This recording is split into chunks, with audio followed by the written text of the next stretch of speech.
से कौन निकलता है। और ये हमारे पास एक स्टिच सूट है मीडियम साइज में, तो देखते हैं ये किसके नसीब का बनता है। Let's see. घर ही वे। अस्सलाम वालेकुम, क्या हाल है आपका?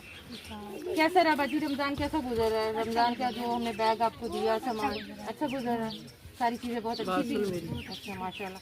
अच्छा जी, वादे के मुताबिक हम आ गए हैं फिर तत्ती दोपहर, ठीक है। और ये आपके लिए एक सिला सिलाया मीडियम साइज़ में सूट लाए हैं, और उम्मीद करती हूँ कि आपको बिल्कुल सही साइज़ में, मीडियम मेरा ख्याल आपका साइज़ है, पूरा आ जाएगा। तो क्या कहना चाहेंगी बहन, जिस बहन भाई ने आपके लिए भेजा है? खुश हैं आप? रंग पसंद है? देखिए चिकनकारी का दुपट्टा है साथ, और ये आपके लिए सिला सिलाया सूट है। अब क्या करना है आपने, ईद वाले दिन आपने पहनना है, और अपनी जो है ना वो आपने जो भाजी बनाती हैं कुन्नी सालन, उसमें मेरा हिस्सा रखना है। मैंने आपके साथ ईद वाले दिन खाना खाना है, ठीक है। शुक्रिया।